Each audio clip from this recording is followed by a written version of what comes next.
Good evening, ladies and gentlemen, and welcome to the Wall of Power Radio Hour. This is your host, Paul Metza. Delighted to have for the third time my guest, Charles Pierce. We're calling Charles visits here with the Wall of Power Radio Hour Checkpoint Charlie. He is at he's at a library somewhere in, whereabouts are you, Charlie? Watertown, Massachusetts. Okay. He's a great liberal blogger, writes for Esquire.com. He's a titan on Twitter, and you've seen him on MSNBC and CNN. Also with our friend Stephanie Miller. He shows up there weekly on her show. We're delighted to have him. What are you doing in the library, Charlie?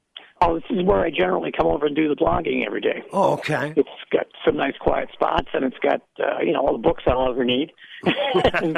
and usually, I do have a little bit of an office that I use that it's about 3 blocks from here. But in the summer, I can't use it because it gets too hot in there. Wow. So, now I'm working out the technology to be able to use it this winter. But otherwise, I'm right here. Wow. Well, we've had, since we last chatted, I felt a little bad about it. We started the show, so I'm always a little hesitant to see what we're going to start with tonight, but we started the show last time talking about Whitey Bulger, the criminal mastermind murder from Boston, and after the show, literally 3 days later, he was beaten to death in federal prison. So let's be careful what we're going to start talking about tonight.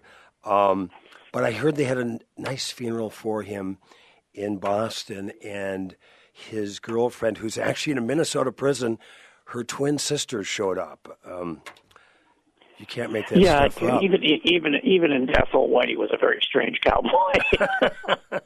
But it's a good chapter to be closed. It was a long and very awful chapter in Boston's history, and it's good that it's closed now. Yeah, absolutely. On to brighter days. Let's start midterms. Everybody's going, it wasn't the blue wave they thought, but these Dems keep picking up seats day after day.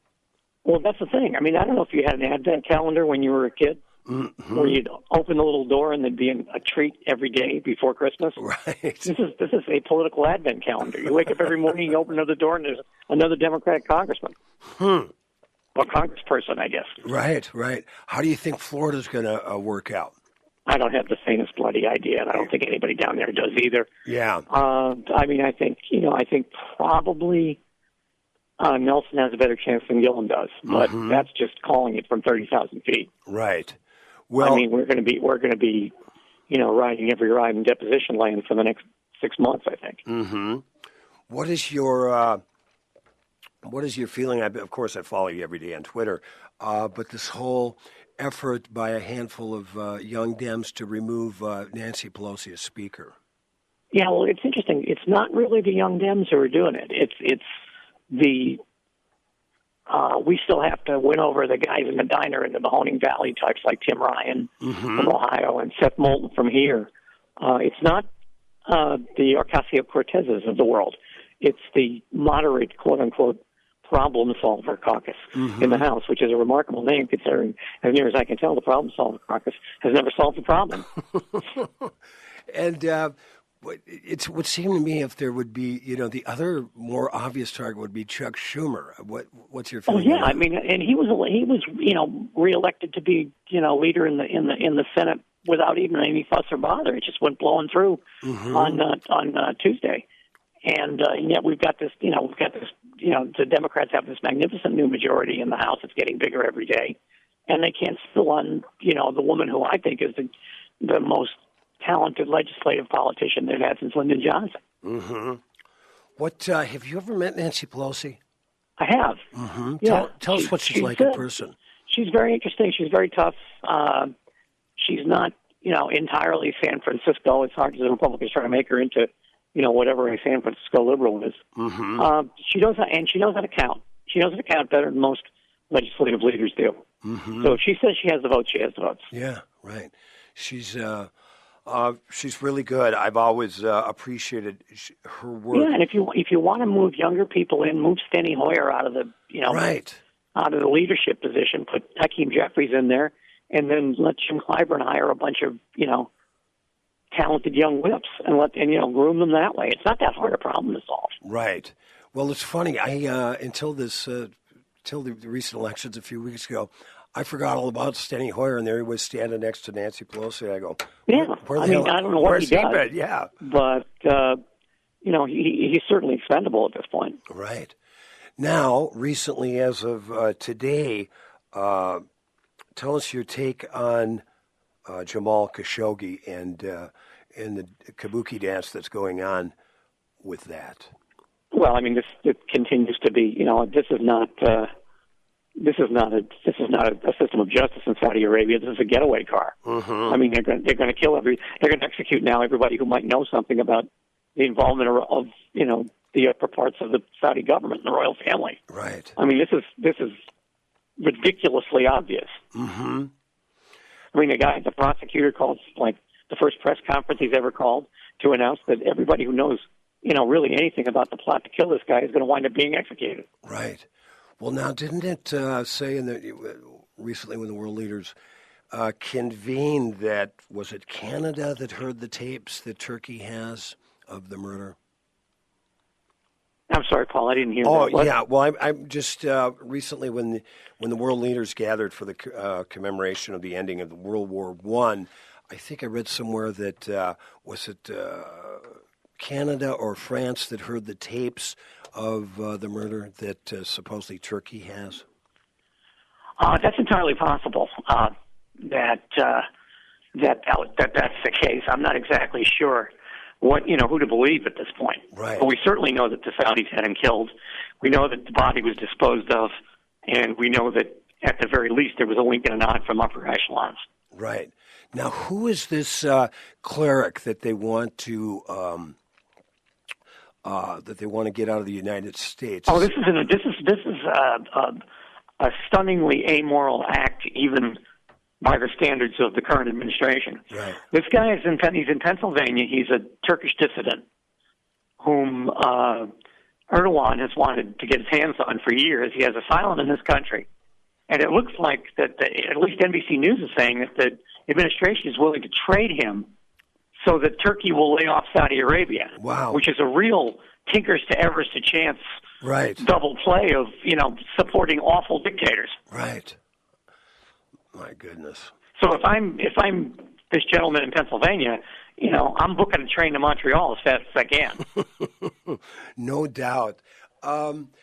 Or Manitoba. They could go to Winnipeg. Yeah. They come up through Minneapolis. Oh, hell yeah. Well, there's always been a great rock and roll scene in Winnipeg. Of several of my Iron Range friends moved up there in the 70s and are still there rocking the clubs. Of course, it was the same circuit that Bachman Turner Overdrive came of age in. And what I loved, I don't know if we talked about this before, but Daniel Lanois, the great Canadian musician and producer, he used to play, I was reading, he's got an interesting autobiography, and he talked about when he was coming of age in Canada, he and his brother used to play in a band, and they played a circuit of restaurant bars that was owned by Bobby Orr. Really? That doesn't surprise me. I know that, before his manager stole all his money, Orr was heavily invested in that kind of thing up there. That's interesting. Yeah. Isn't that where we got Neil Young from, too, by the way? Yeah, Neil Young came from there. Well, and the band, Ian and Sylvia. Yeah, but the band was more Toronto, right? Yeah, they were more Toronto. But yeah, Winnipeg. My goodness gracious. Well, you got to do something. There is a town in North Ontario, but that's not Winnipeg. Winnipeg and Manitoba. Never mind. You got to do something up there in the wintertime. I had one of these days when I get together, I'll text you a picture. In 1968, when young Paul Metza thought he was going to become a professional hockey player, went to the Tommy Williams Hockey School in Duluth, Minnesota, in the summertime at the Duluth Arena. Tommy Williams was the only American in the NHL for years. Yeah, and the two noted. Well, I believe Did he do his first year in the NHL? But he was one of the coaches, and I got a picture of the front page of the sports section.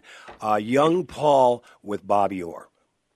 Whoa, That's a good one to have. Believe me, you can get yourself a couple of beers here if you bring that with you. I'll take you to Sullivan's Tap across the street from the Garden. You won't pay for a dime. You won't pay for a drink. That's a done deal. Now, who was I'm forgetting right now, but who was the goalie at that time for the Bruins? Oh, Jerry Cheevers. Yep. Okay, and who was with the stitches on his mask? Yeah, right. And who was the other guy? I remember seeing in Look magazine. Was it Terry Sawchuk? Do you remember that name? Well, he was from the Rangers. Yeah, but he was a goalie for the Rangers. Yeah, but I just remember they had they had dummied up a hockey mask and said this is what his face, or they dummied up a face.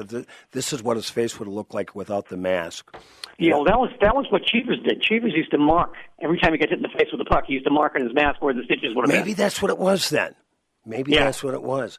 Well, we're going to talk more international politics and useless trivia that's only good for guys and hockey for guys like Charlie Pierce, my guest, and I in bars.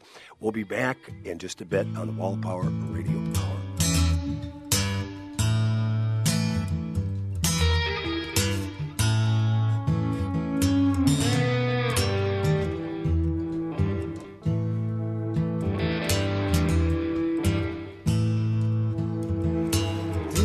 Play with the matches, 'cause matches will start fires. Or keep your feet above the flames when you're walking on the wire.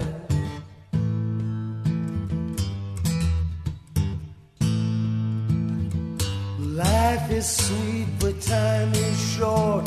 Keep your train on the track when you're whistling past the graveyard. And the graveyard whistles back. Welcome back to the Wall of Power Radio Hour. This is your host, Paul Metsa, with my guest from a library in Boston, the esteemed Charles Pierce. Charles, I bet you spent a lot of time in libraries over the years. You're a very well-read cat. Yeah, I mean, that's right. That's where where the research. When I go to when I'm writing something longer than the blog, the first place I go whenever I get to a new town is the local history section of the library, local library, because there's always plenty to do there, and there's always a lady who's been working there for like 60 years, and it's been waiting for 50 of those years for someone to come in and start asking her questions. So you find out more about the town, the history of the town. I remember going there's a magnificent local library in Warroad. Oh, really? They have a huge, I was there in December to write about the hockey tradition with Henry Boucher and stuff for GQ. And I had who lost an eye? They had this open reading room with a big stone fireplace. Wow. And so I went in there and I did, maybe 3 hours worth of research between noon and 3. And then from 3 to 8 until closing, I just sat in this big room, grabbed a book, put my feet up in front of the fire, and let the snow fall. Wow, that's a beautiful thing. Didn't Henry lose an eye playing hockey? He did. Yeah, he got beat up by a guy, a Boston Bruin named Forbes, Dave Forbes. Right. It was one of the very first cases that left the rink and wound up being part of a criminal prosecution. Right. Dave was a bit of a goon, wasn't he? Well, Forbes was. Yeah, Henry was talented. Henry was he was one of the very first Native American players in the NHL, and he was very talented. Right. So what? And I think if you ask around, there's a legendary state hockey championship game between Warroad and Edina from the early 70s. And it was like a Hoosiers thing because the high school was so small. Henry was on that team, on the Warroad team. Right. And I don't remember the exact details, but Warroad almost beat him. And as I said, it was a real Hoosiers thing because Edina at that time had one high school and was, very wealthy. I don't have to explain to you. Right. A wealthy suburb with all kinds of things. And here come these scruffy guys from even north of the Iron Range. Right. With this native kid who could play rings around everybody. And I think they lost in like triple overtime or something. I kind of but you'd remember have to check that. with somebody who's more up on Minnesota high school hockey than I am. Well, we've always, especially coming down from the Army range, we always referred to Edina as cake eaters. And the thing was about Edina, their hockey program, they had an indoor hockey rink, so they could practice all year long. And you guys had to wait for the pond to freeze. That's exactly right. See, I know all that. My father was a high school hockey coach, so oh, really? I became a hockey fan early on. Did you play sports at all, Charlie? I played, recreationally, never formally. And I stopped being a goalie because I can't wear contact lenses, and I had to start wearing glasses. Mm-hmm. And damn it, Tretiak hadn't invented the birdcage mask yet, so I couldn't wear a mask. And that was the end of my goalie career. It's amazing. When I was playing Pee Wee hockey as a kid, one of my prized possessions was the same kind of hockey helmet that International Falls wore, and absolutely the basic minimum for a hockey helmet. It was like a little padding on top, nothing around the ears, no way years before the face mask was invented. Sure. And we all ended up okay after that, but now, you look at your standard goalie right now, it's like a Mad Max movie, in the NHL.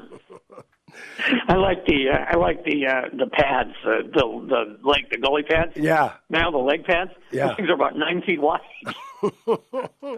So, what was it like going back as a kid? When did you get a chance to see the Boston Bruins for the first time? Well, I am very much a renegade hockey fan. I am a Montreal Canadiens fan. Okay. I've been all my entire life. So, it was not easy for me growing up here. Let me tell you. Right. It's the only Boston sports team of whom I am not a fan. Mm-hmm. Interesting. Because when I was a kid, their Bruins were really terrible before Orr got there. Mm-hmm. I mean, they'd win like 18 games a year. They were awful. And I didn't want to be a Bruins fan, so I asked my dad, who was an assistant principal and a hockey coach, what team should I follow? Who's really good? Who should I follow? And we were watching the game, game of the week or whatever on one weekend, and he pointed to Montreal, and he said, these guys, watch these guys. These guys really know how to play. And I fell in love with John Belleville. Oh, there you go. And I wrote him a fan letter, and he wrote me back a glorious handwritten fan letter. Oh. So I became a Belleville fan and then a Canadiens fan. I maintain, and I've actually said this in print, that John Belleville is everything everybody thought Joe DiMaggio was. Interesting. I mean, he was godlike in Montreal, but he really deserved it because he was a great guy. Wow. Which DiMaggio wasn't. Well, I had all of before I went to Florida to play this gig at the end of September, I had all of my email and internet go down, lost, 700 or 800 contacts. So since the beginning of November, I've been slowly piecing them back together, one email address at a time. And I stumbled on an email from Jack Carlson, who was the enforcer for not only the St. Paul Saints, but then the Minnesota North Stars. Graduated from Roosevelt High School, my hometown, in 1972. Of course, his two brothers, Steve and Jeff, were the Hanson brothers in one of the greatest sports movies all time, Slapshot. Do you know who I'm talking about, Jack Carlson, Charlie? Vaguely, yeah. I remember him because I think when I was going to Milwaukee Admirals games when I was in college, I think he was playing for the Saints. Yeah, right. So he had a very storied career, really tough guy. He wasn't one of the Hansons, though, right? It was his brothers who were the Hansons. His younger brother Steve, who had graduated in '73, and his older brother Jeff, who graduated in 1971. Jack graduated with my sister Jackie in '72. So I just found his email. I was trying to get him on the show for some hockey-related thing I was doing. And then I remembered when I bumped into him, it was about 10 years ago. I was in my hometown of Virginia, Minnesota. And so I decided to go down and hang out at the class reunion for the Class 72, and Jack was there. And, of course, he was kind of the star, still the star, the guy that really went on and made a name for himself. And so we sat down and we had a really nice chat. And I said, Jack, what are you doing these days? Besides, he was sold insurance for a while, and now he's does things with sending stuff big packages through the airline for some company, whatever. So we started talking. She goes, well, I'm coaching and reffing Pee Wee hockey. I said, well, how's that going? He said, I had no idea there was that many rules.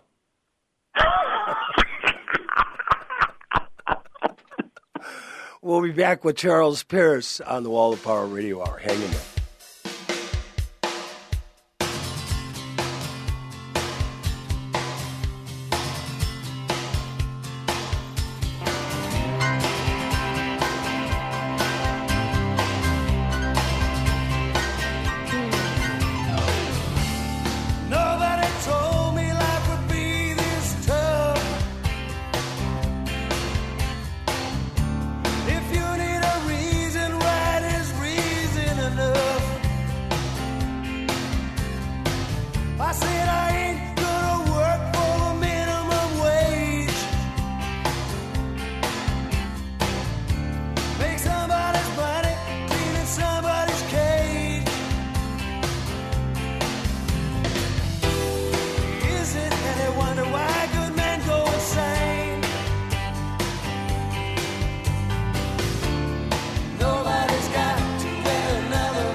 All right, welcome back to the Wall of Power Radio Hour. This is your host, Paul Metza. My guest for the whole show, Checkpoint Charlie Pierce. Charlie, were you into Marvel Comics as a kid? Where we just sure, absolutely. Stan I was Lee? I was a Marvel guy, not a DC guy. Okay, so tell us about what you think Stan Lee's place in American culture is. Oh, I think first of all, it was a lot of. He was responsible for a lot of kids getting into reading in the first place. Mm-hmm. I mean, I would think he, Dr. Seuss, and I can't think of anybody else right now who would get kids into reading. He was able to craft an inclusive mythology that was way ahead of its time. Mm-hmm. I mean, he had misfit superheroes. Who ever heard of that? Right. Even though the obvious point was that any superhero would be a misfit. Right. But he was able to make that relatable to kids in middle school and grammar school who didn't feel like they fit in. And I think that was a tremendous blessing. He was way ahead of himself in terms of equal rights. Mm-hmm. And I think his life was a blessing on the culture. I really do. What's your favorite superhero of his? Of his? Mm-hmm. I was actually, because I grew up, the very first book I remember reading over and over again was a textbook that my father brought home from the high school where he was a teacher, called Myths and Their Meaning, which was a book about ancient mythology. And, all the ancient mythologies, Greek, Roman, Norse, Irish, all of them. So I was a very big Thor guy. I thought bringing Thor back was pretty interesting. But I remember, and I actually tweeted about this a couple days ago. When I went to college, my mother threw out all my comic books. Oh, man. Including, like, Avengers #1, a Spider-Man #1. I had to take a bus to go to grammar school, and I would have to change buses to get home. And the bus station where I would change buses had this enormous wall of nothing but, like, magazines and comic books. Right. So I'd go in there with 50 cents or $1 and come out with 4 of them, Mm-hmm. which I would read on the bus and be done by the time I got home. But I had them all in a box under my bed. I didn't put them in plastic like my sons do, Right. to save them for the resale value or whatever. I wasn't collecting them. I was reading them over and over again. But I told my oldest boy that when he was maybe about 9 or 10, and I don't think he ever forgave my mother for it. I'm not going to Grandma's house. But I put that up on Twitter, and I got like 10 responses from people. The same thing had happened to them. Oh, man. They went away to school, and their mother got rid of all their comic books. When I was thinking about Stan Lee, and I was a big comic book guy too. But I remember, you and I are just about the same age, and sure, I think maybe a year younger. Yeah, just turned 63, but. Or as like my stepsister said, happy birthday, 2 years till Medicare. But anyway. Oh, I'm signing up this week. Are you kidding? There you go. But you think about, what I think was one of my most favorite magazines. And when you look back at it, I think it was totally subversive was Mad Magazine. Oh, no question. Yeah. Subverting, not merely, politics and stuff, but also entertainment. Yeah. And one of the very first, like, not quite naughty, but you knew you were reading something subversive when you were a kid. Right, exactly. It wasn't like sneaking Playboy, but it was, it was in the same, like, area code. Right, absolutely. And, I loved the story about publisher William Gaines, where whatever company owned, the parent company of whoever ran Mad Magazine was, William Gaines was supposed to get a physical every year for insurance purposes. So he'd go out and find kind of a roly-poly homeless guy on the street with a beard who looked kind of like him, give him $50 and send him in to do his physical for him. So man, that's great. Yeah, and so hey, we also should make note, and certainly in your field, you should make note that we lost a couple of good ones. We lost Tony Joe White, and now the last couple of days, Roy Clark. Yeah, I know. Couple of pickers. Oh my! Roy Clark, he was so funny. People kind of overlooked the fact that what a phenomenal guitar player he was. Same thing happened with Glenn Campbell. Yeah. He was such a hit maker, and I mean, I didn't even know about how hot a guitar player was till I saw that documentary about the Wrecking Crew a few years ago. Oh yeah, no, he was phenomenal. But Roy Clark, there's a ton of stuff. I got into a little Roy Clark thing this summer with my buddy in Nashville, and we were trading Roy Clark YouTube guitar, phenomenal videos. Yeah. Thank God for YouTube that these things are still available. I was talking to somebody the other day. I can't remember who it was. It was one of my younger political writing pals. And I told him, I said, what people don't realize, and it's all on YouTube now, everybody played the Johnny Cash show. Yeah, right. I mean, I don't know how long that show was on the air, but everybody played on it. I think it was about 3 years, but I mean, Yeah, it wasn't longer than, I don't think it was longer than that. Yeah.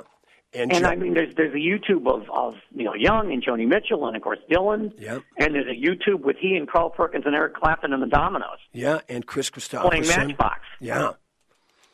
No, it's, and back then I forget what it was probably an East Coast cable thing. Right about the same time, Pete Seeger had a TV show as well. And I think that was on public, what was then called public TV. Yeah, exactly. And so, and he had, Gordon Lightfoot on, Sonny Terry and Brownie McGee, and Ramblin' Jack Elliott.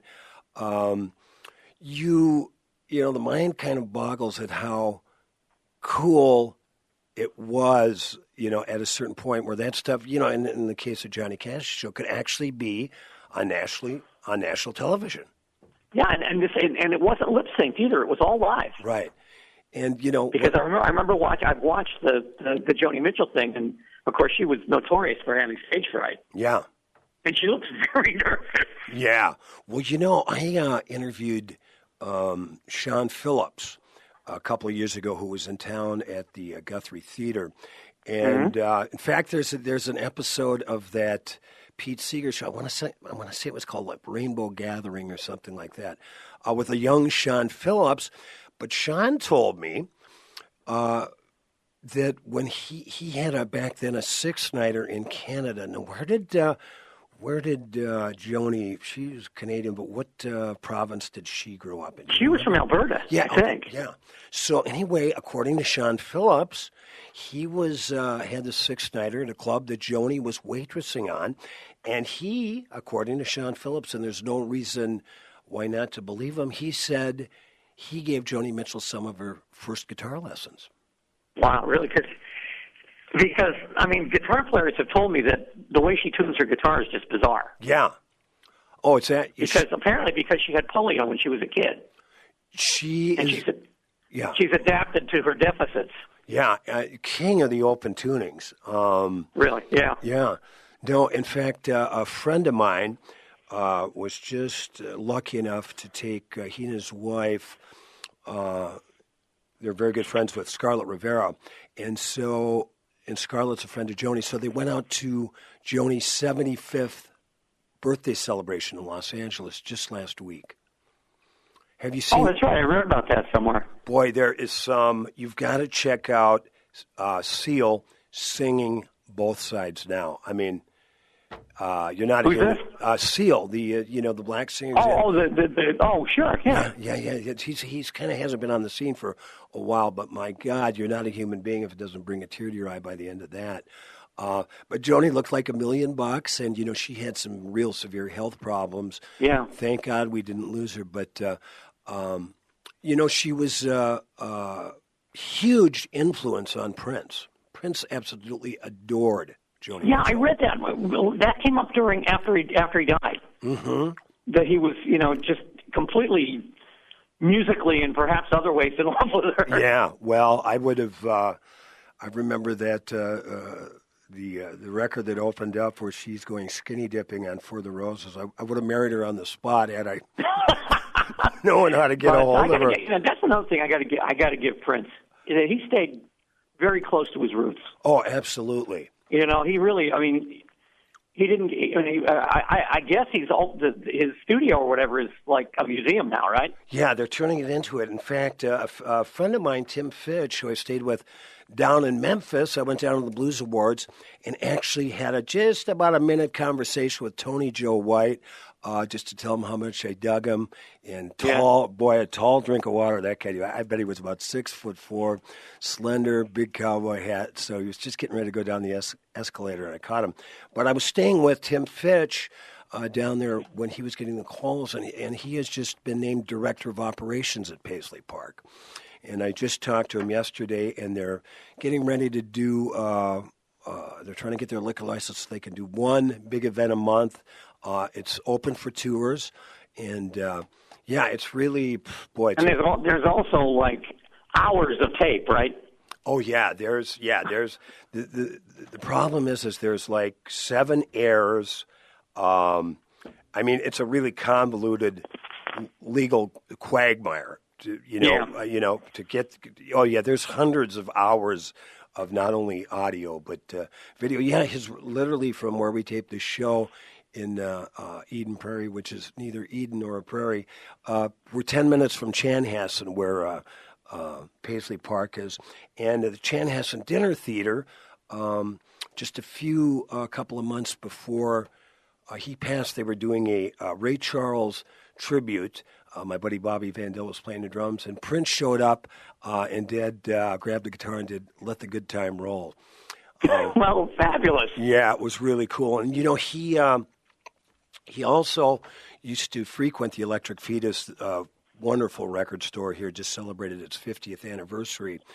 Was there one of the last pictures of him just 2 weeks before he passed. And I know the clerk that sold him his stash of records. I can't remember all of them, but it was a Joni Mitchell record, a Swan Silvertones, Stevie Wonder talking book, and a couple of others. But yeah, loving. Somebody said, "Well, why?" Yeah, he was a real omnivore, wasn't he? Yeah, he was. And somebody said, I had posted that, and somebody said, why is he buying another Joni Mitchell record? And I said, because he wore the first one out, More with Charles Pierce, one more segment of the Wall of Power Radio Hour. Hang in there.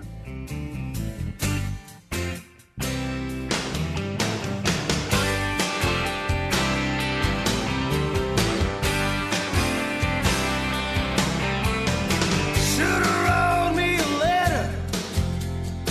Should've gave me a call. I should have known that something was up when I saw your name and number on the bathroom wall. Well, I'm not gonna cry for you. Well, I'm not gonna grieve. Just one thing before you go, shut the door when you leave. Well, I remember the first time I saw you. young Kathleen Hepburn in red. And I remember the first time I kissed you in the alley where nothing was said. We made love in the wind and the river. Thought I'd kiss a crazy death. Well, I held you when you started to shiver. In a whisper, I repeat what I said. It's as good as it gets. It's as good as it gets.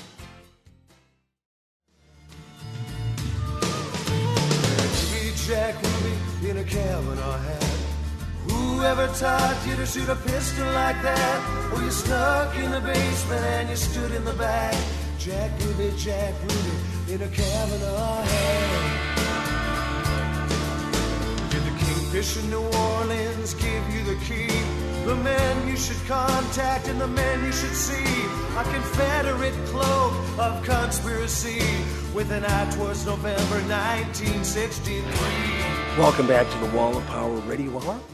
This is your host, Paul Metsa, our guest for the whole show on what we're hoping to become a recurring theme called Checkpoint Charlie. Hits his third appearance. Mr. Charlie Pierce talking to us from a library in Boston. Charlie, have you had a chance to hear any of the new Blood on the Tracks remastered stuff? Just a little bit. I heard the one that knocked me out of my chair, as you know, Bob does regularly for the past 40 years, was the solo acoustic "You're a Big Girl Now." Yeah, which is, it's always been a heartbreaking song, but that's just an astonishing performance. That, it's so crazy. I think I told you, I interviewed 4 of the guys in my studio on my TV show, Wall of Power TV. For those out there in the radio audience, you can watch it at Saturday nights if you have Comcast on channel 6 at 8 and 11:30 and 2 a.m. or stream it from mcn6.org. But I had 4 of the guys in the studio, Charlie, who played on the record, and then the guitar player on Skype and the drummer, who is also from Hibbing, Minnesota, on the phone. And we told the whole story of their experience with just showing up at Sound 80 Studios. This is Bob Odenkirk, right? Kevin Odegaard. Kevin Odegaard, I'm sorry. Yeah, Kevin Odegaard and the boys, and a couple of interesting things that I didn't know. I knew quite a bit about. I'm trying to remember from the book now. Didn't they go right to that session from some sort of radio commercial work? Yeah, well, the bass player, Billy Peterson, and the drummer, Bill Berg, were like the 2 go-to studio musicians in town. So, and David Zimmerman, Bob's brother, ran a lot of the had a company and did a lot of commercial work and was always booking Billy Berg and Billy Peterson to do these sessions. So, but nobody knew who it was going to be. So David made the first call to Kevin Odegaard, who was working at he was working as a railroad brakeman at the time, and as he tells the story, it was a dark and cold night, and Kevin was home watching Kojak when he got the phone call, and Bob was they didn't say it was Bob, but somebody that David Zimmerman knew was looking for this 1937 particular 00 Martin guitar.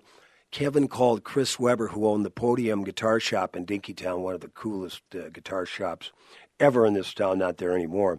He just so happened to have that exact same, not only the model, but the exact same year that this friend of David Zimmerman's was looking for, and it was on consignment.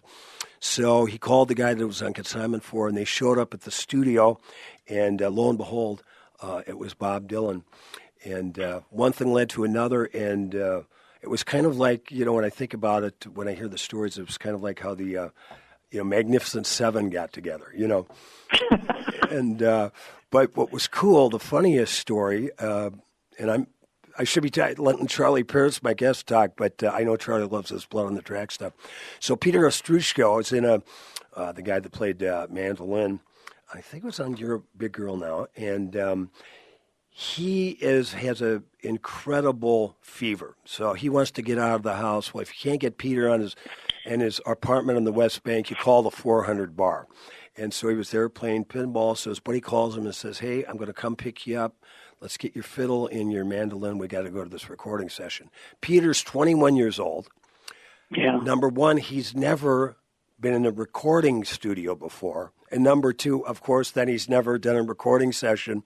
So he shows up with his hero, Bob Dylan, does the song. They do 3 or 4 takes. Bob actually played some of the other mandolin parts on that tune, on the higher mandolin parts.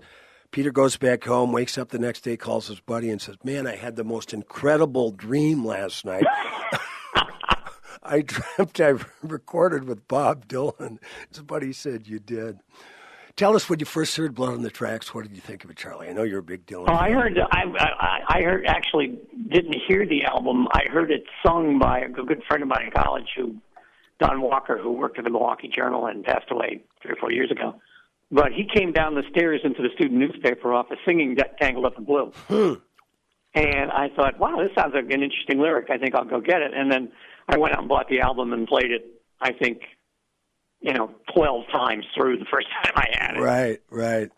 The line about Carpenter's Wives is the one that nailed me to the wall. Yeah. That was the one where because I had really enjoyed New Morning. I didn't think very much of Self-Portrait, but that was the one where it said, okay, now we've rounded the far turn and we're heading for home. We're back, we're back where we're supposed to be with this guy. Yeah. I mean, I still think, his line about "Tangled Up in Blue," which is it took me 10 years to live and like 3 hours to write. It's one of the great lines of all time. Yeah, it is. It's a phenomenal set. Just what I've heard. I'm going to figure a way by hook or by crook to get all 6 discs by the. And the interesting thing about that album is there are songs in it that I didn't really get when I was 25. Right. That go right to my heart when I'm 45 or 60. Mm-hmm.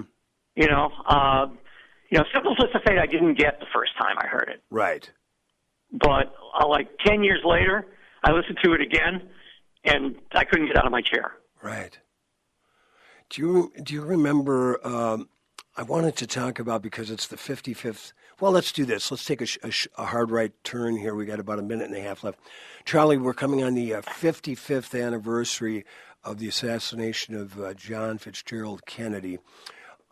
Where were you the day you heard the news? Oh, I was in 5th grade, and I remember my knives. Sister Kathleen Robert of the Sisters of St. Joseph at St. Peter's Elementary School in Worcester, Mass., and she was the only young nun I ever had in 8 years of Catholic grammar school.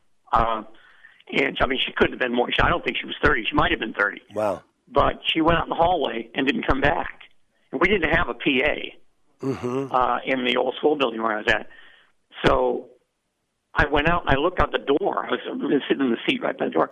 And all these nuns were in a group in the middle of the hallway crying. Wow. And I thought to myself, wow, this is strange. When did it happen? Right. And then she had to come back. They had to go back to their classes and tell all of us. Right. Which was very hard. But to me, as unforgettable as that was, the real mind blower of all mind blowers was seeing Oswald get shot on live television. Yeah. I told my kids, I said, I have still never seen anything like that on TV. The first reality TV show. Was one of the first times I can remember where the phrase "glued to your television set" was actually accurate for that entire weekend. We are going to continue this conversation, hopefully have Charlie Pierce on again in the near future before Christmas on the ongoing series Checkpoint, Charlie. We'll have to do a Christmas special, you and I. Absolutely. Let's do that. Like Andy Williams used to. Yes, absolutely. Let's do that. Charlie, thanks for your time today. No problem, Paul. Anytime. Say hi to everybody up there for me. I sure will, and enjoy the rest of your day there in the library. Will do. Okay, brother. Talk to you soon, Charlie. You too, pal. Bye-bye. In the time before Thanks for listening to the Wall and Power Radio Hour. The show is produced by Paul Metza, engineered by Eric Nelson, recorded in the basements of the AM 950 studio in Eden Prairie, Minnesota, which is neither Eden nor Prairie. Thanks for listening. I play every Thursday night at Shaw's Bar at 5 o'clock, 16th and University, Wednesday night with Sunny Earl at 9 p.m. at the Green Lantern in St. Paul. Follow all of this stuff on paulmetza.com, and like my dad used to tell me, remember to be kind and make someone happy. Someday